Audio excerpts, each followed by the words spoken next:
죽음을 부르기에 전쟁은 참혹한 그 자체인 것입니다.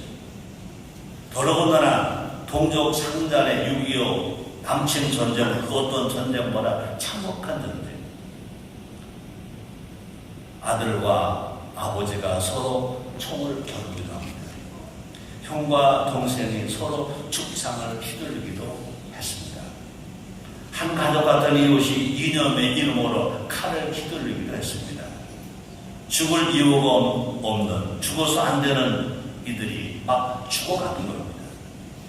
한국군 피해만 총 62만 1,479명, 유엔군 피해에는 총 15만 4,881명, 민간에 피해되어 결코 적지 않았습니다. 사망 및 학살 37만 3,599명, 부상자가 32만, 부상자가 22만 9,625명, 납치 및 행방 불명된 자가 38만 7,744명, 피난민이 320만 명, 전쟁 이방인이 30만 명, 고아가 10만 명, 이산가족 1천만 명.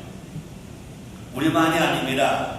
북한 민간인은 대략 150만 명의 피해를 입었을 것으로 추정을 합니다.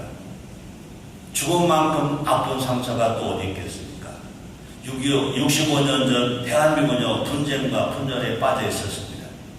당시 한반도는 시대적으로 중요한 과제들이 많았습니다. 미군 정청 설치 문제, 신탁 통치 문제, 친일파 처리 문제, 상해 임시정부 요인들 대우 문제, 남한 내 단독 정부 수립, 정치 지도자를 분쟁으로 시간을 낭비했습니다. 국익은 간대였고 이념과 자기 주장만 넘쳤습니다.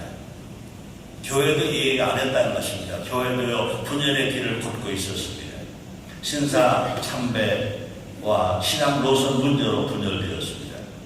그뿐 아닙니다. 국민들도 마찬가지입니다. 나라보다 자기 자신만 욕심을 부렸습니다. 결국 미군이 철수했고 철수 1년 후 북한은 남침을 한 것입니다. 65년 전 6.25를 막을 수 있었습니다. 해방 후 우리에게는요 시간이 있었습니다. 5년이라는 시간이 있었습니다. 미군과 또 미국과 유엔군의 조력자도 있었습니다. 그 당시에 개인으로 보면요 김구 선생, 이승만 박사나 김구 선생이나 좋은 지도자들도 많았습니다. 서로 힘을 모았다면 6.25와 같은 전쟁, 남침 전쟁은 없었을 것입니다. 우리는 지금도 생각해야 됩니다. 나보다 나라가 먼저다. 당략보다 나라가 먼저다. 나부터 또 우리부터 하나님을 먼저로 찾고 나라를 먼저로 찾고 나보다 너가 먼저의 삶의 순서로 살아간다면 분명히 하나님께서 우리나라를 지금까지 은혜를 주신 것보다 더 넘치게 주실 줄 믿습니다. 세 번째 한 말씀 더 하겠습니다. 그래도 잘한 일도 있다. 그래도 잘한 일도 있다. 민족 절차에 의해서 나라를 건국한 것입니다. 1945년 8월 15일 광복이 됐다면, 광복을 방해한 일본이 있었다면, 건국을 방해한 많은 또 세력들도 있었습니다. 그럼에도 불구하고 1948년 8월 15일 대한민국이 건국이 된 것입니다. 만약에 대한민국이 건국되지 않았다면 6.25 전쟁은 내란 전쟁입니다.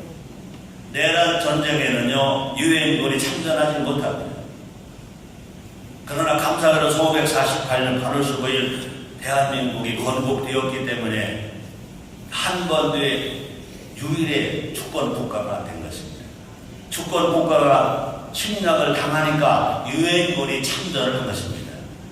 1941년 8월 15일 건국이 6.25 남침 전쟁에서 대한민국을 지켰다면, 1948년 8월 15일 대한민국 건국이 안 된다면요 남침 전쟁에서 유엔군이 참전할 수가 없었습니다.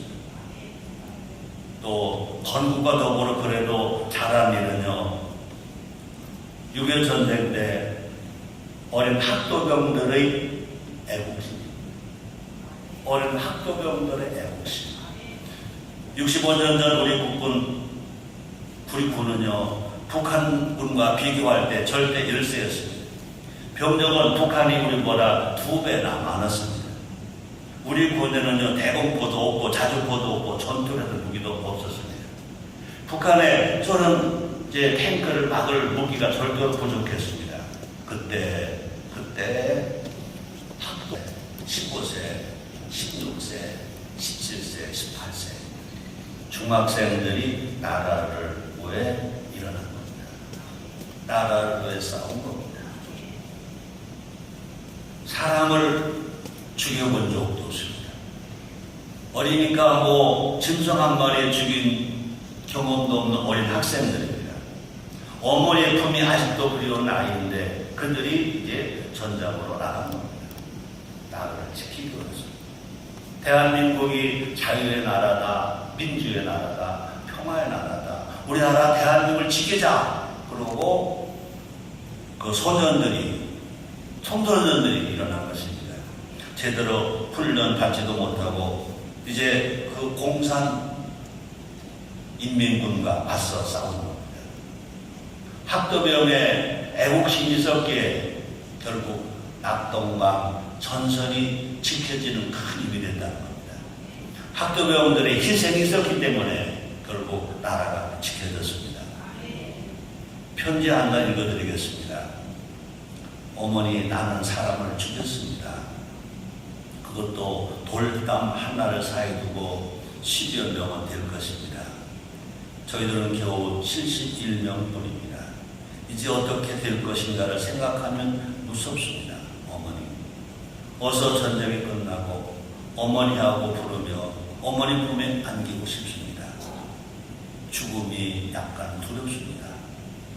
하지만 저는 살아가겠습니다. 꼭 살아서 돌아가겠습니다. 어머니, 놈들이 다시 오는 것 같습니다. 살아서 다시 쓰겠습니다.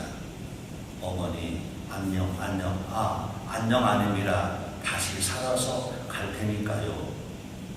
학도병 이무근은 국군 3사단 소속이었습니다. 이 편지는 그의 군복 주머니에서 발견되었습니다. 안타깝게도 1950년 8월 10일 포항 여중 앞 전투에서 사망하였습니다. 그때 그의 나이 16세. 우리 모두 학도병들의 애국심도 기억해야 할 것입니다. 그분들의 희생을 기념해야 할 것입니다. 그 전투에서 사망한 학도병들 13세, 14세,